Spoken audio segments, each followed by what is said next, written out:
Hello to everybody, I'm Cesare Greselin, and here I am to start up our new program, Speak to Me, and it's organized by Artisti No Limits. And our first interview that I did that will be put on the site and everywhere we can will be that interview I did to Ronnie James Dio. And I would like to start off speaking to you, explaining to you my experience, how I met Ronnie. Well, it was in the summer of 2000 at the Biker Fest in Osopo. It was the 17th of June. And I went to see Ronnie James Dio. I couldn't believe that he was going to be there. Anyway, it's true, he was there. And I would have loved to have met him. And so I saw a gentleman, and he seemed not to be an Italian gentleman. He seemed to be English or American. And I approached him and I asked him, is it possible to meet Ronnie, to say hi to him? He looked at me, said, yeah. Come here at this point here, after half an hour that Ronnie has finished his show, and I will bring Ronnie James Dio to you. I said, how can that ever happen? You know, you always hope, but you never know if it will go in end well. Anyway, beautiful show, took some fantastic photos, and exactly half an hour after the show had finished, this gentleman comes to me and said, I'm bringing you Ronnie James Dio. And along came Ronnie James Dio. I have met other musicians and people before, but Ronnie, I tell you, I was in such a crazy mood. My legs started shaking. I couldn't speak properly. I was buttering. I said, Ronnie, my legs are shaking. He said, Caesar, don't worry. I'm a normal person. Take me as a normal person. I'm here with you. Speak tranquillo. And we sat there and we spoke a few, of many things. And at that time he was promoting his CD, Magica. If you may remember the cover, Magica. And here is his autograph to me. Not only, he also autographed some Rainbow records that I had brought with me. Rainbow Rising, here's Ronnie James Dio's autograph. Dear Ronnie. And here, I don't know if you can see, is Cozy Powell. Dear guy too. Both rest in peace. I thank them very much for this. And not only, what about this one? Okay, Long Live Rock and Roll. And here's Ronnie's autograph, and here's Cozy Powell. But that's another story. So remember, keep on hanging on to us, and we'll tell you much more. Actually, I will tell you quite a bit more. And as you know, he also played with Black Sabbath, Heaven and Hell. As you can see, here's his autograph, and here's Tony Iommi, and here again, another story to be told to you, okay? And then this is another great album that I love, that Ronnie also autographed this to me. Ronnie James Dio to Cesare. Thank you, Ronnie. Anyway, we spoke a bit of music, and I asked him how come he left Ronnie, why he left Rainbow, Richie Blackmore's Rainbow. And he told me that everything went well in the beginning. They made some fantastic music, amazing songs. And he said that at one point Richie wanted him to go do more ballads,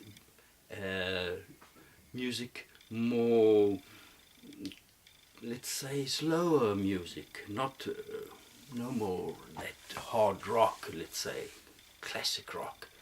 And he disagreed. He said, I cannot do that for the rest of my life, doing only mellow and ballads. So he decided to leave. And my next question was, what about Black Sabbath? Tony Yomi, why did you leave Black Sabbath? That was a bit sad, he said, because when he came into Black Sabbath, he was the singer of Black Sabbath. But Tony Yomi always had in mind Ozzy Osbourne. And this brought a bit of friction between the two. Because he said, if I'm the singer of Black Sabbath now, I'm the singer of Black Sabbath. You can't always speak, what about Ozzy? I understand, I told Ronnie. You know, I can understand they were started off right in the beginning with Ozzy, and they've been together so many years, and the friendship is very strong, and it's hard to forget a person, a friend. And but the thing is that he felt left aside, a bit left aside. But as you can see, he did fantastic albums, you know, like Mob Rules, Heaven and Hell. I mean, it's about masterpiece in the heavy metal rock, let's say. Anyway, that's how that went. And I was so excited that I took a photo with him at the Ozopo, but it didn't come out. I didn't press the button of the camera, can you believe it? But then in, what was it, the 23rd of October, the same year, 2000, at the Forum di Azago, I met him when he was there to do the orchestra with Deep Purple. And we met there backstage, and there I actually did the interview that you will hear. So keep in touch. And he was so gentle. And there also I had asked him, but Ronnie, you originally Italian. You do speak Italian, don't you? Parli Italiano. And he said, no, I'm sorry.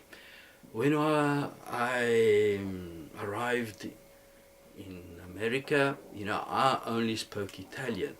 And as kids, he would go out and meet these kids and start playing like normal kids do. I mean, it's... and the only thing is that they teased him. They kept on teasing him that he couldn't understand. He couldn't speak the English language. And he went home crying, he told me. He went to his mother and said, Mom, I'm not going to speak Italian anymore. And he stopped speaking Italian and he learned English. As we see, he learned it very well. Anyway, he gave me his email address, and I wrote to him a few times, and he wouldn't answer. And I said, wow, that's strange, you know. After a while, his wife Wendy wrote back to me and said to me, you know, this was in the period of the Twin Towers, the 11th of September, when the planes went into the Twin Towers. And Ronnie lives in New York. He lived in New York, and he fell in depression, I think, for this happening. We all suffered. The normal world, the whole world suffered for this terrible thing that happened. And she told me that he wouldn't go out anymore. He wanted to stay home. He wouldn't write. He was a bit lost, let's say. And I said, well, shucks, what can you do? That's how things go. Then, not long after, Ronnie James Dio passed away. And then it came to mind to me that he might have not been that well. His health wasn't that great at that period. So, you know, everything helped for him to go into this, I would say, depression moment. What can I say? I say, hi Ronnie, you're up there, look down now and then. You're there with Cozy, Powell, your buddies. I know, you're two fantastic people, so Well, I'll end off this little talk I had with you. I'll remind you that I have many more to tell you, so remember, keep on tuning. If you're a musician and you want to speak to me, contact Artisti No Limits. This is Cesare Greselin, Cesare Greselin. A goodbye to you all.